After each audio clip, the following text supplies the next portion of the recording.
When I'm working on an email campaign or a promo sequence for a client, I'm pretty shit hot at it.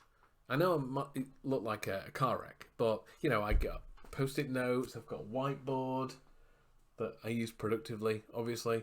I go all out, brainstorming hooks, angles, ideas, strategies. We use words like tactics. I'll get paper everywhere and I'll plot it all out and work out the best order for this kind of sequence to get, maximum sales. When it comes to working on my own stuff, not so much. Slapdash is a word that would be generous, to be honest with you, but slapdash is the way to go. I just kind of, whatever the hell I've got, I'll throw it out there and see what happens. But despite this shonky approach to my own email marketing, when I do a launch, whether it's for a client or for me, I always do the same thing afterwards. I look at what worked and what I would change next time around.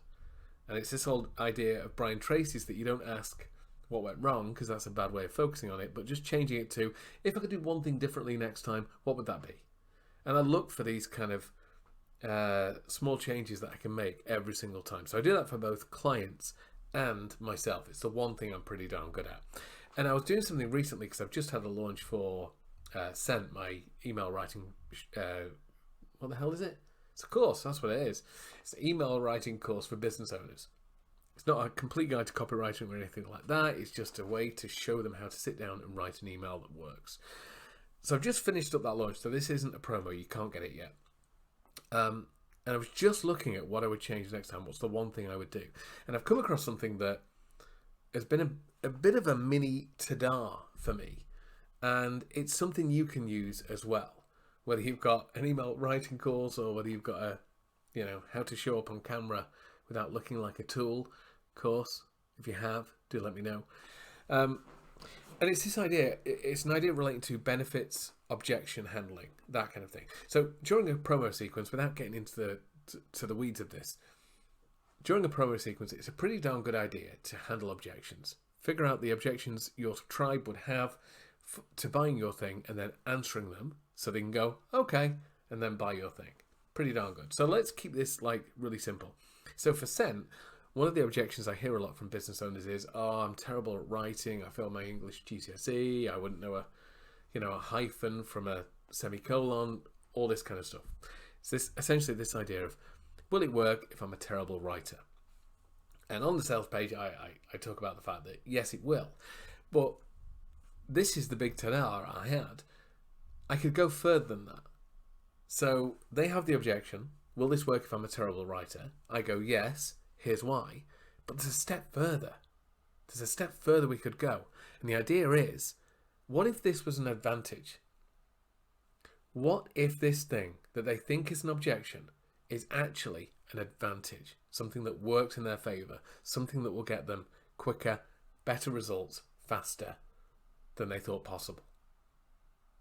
And you might think that this could be a little bit of manipulation or sleazy, but done the right way, this is a really powerful tactic, I think. So this is the one thing I'm going to do next time, is going to focus on this idea. So let me give you an example. So let's use this example of Sent, email writing course. It's for business owners who don't email their list. Objection, I'm a terrible writer.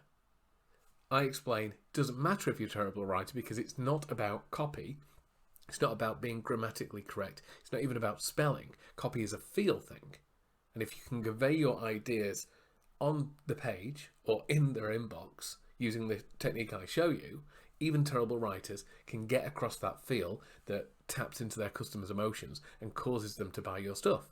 Because it's not a precise combination of words, copy is a feel thing. So that's how I handle the objection. It's pretty darn good. It's okay. It gets past the what if I'm a terrible writer. But how can we turn this into an advantage? Well, we can turn this into an advantage by genuinely saying, without being sleazy or slimy, actually, if you're a terrible writer, this is an advantage for you.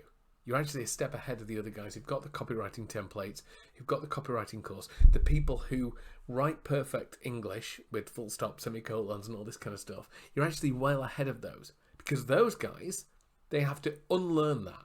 They have to break those mindset barriers that they think it's about this. So you think they're ahead of you, but they're actually behind you.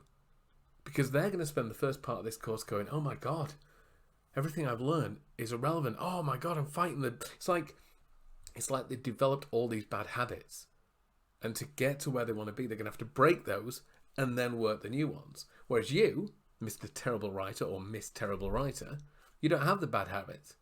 You're a blank slate. You turn up to the course, you go, excellent, I can roll with this. There's no mind magic going on holding you back, unlike Mr. Semicolon over there. So actually, being a terrible writer is actually an advantage. You'll get results quicker and easier than these other guys who are going to struggle a little bit to overcome all the limiting beliefs they've got. They're fighting this urge constantly to, punctuate, spell check, Grammarly, and all this kind of stuff. So what if the objection that your audience is thinking, what if that's an advantage? So that's the thing I'm going to be doing differently. And it's something we can all do. Don't do it sleazily or slimy or anything like that. You have to do it the right way. Because, there's only so far you could take this. But when you do it the right way, when you identify the objection, when you deal with the objection and then say, is there any way this could be an advantage? You actually now make it far more compelling. Imagine, if I said to, if you've got a course on how to look natural on camera, and my concern is I don't know anything about tech, and I think that's a major objection. So I'm imagining in my head, I'm clueless with tech. These guys will have DSLRs, microphone setups, tripods, all this kind of stuff. If I'm thinking that, but you come back to me and go, well, actually, you know what? Video isn't about that. It's not about the tech. If you've got a phone, you're good, and I can show you how to do that. And here's why. And explain to me with enough clarity so that I can understand it, why the equipment doesn't matter, and why me just having a camera phone that allows you to see this gorgeous face is enough to make good videos, then I'm going to be so much more motivated to take your course. Because now I'm even more convinced that you're the one for me. Because I don't need all this tech equipment. You're not going to ask me to spend $3,000 on this fancy camera with a massive long lens.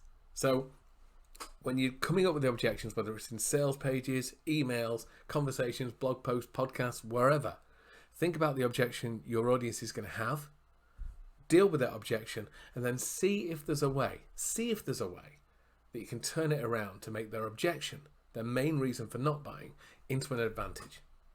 That's what I'm going to do differently. Hope you found that useful.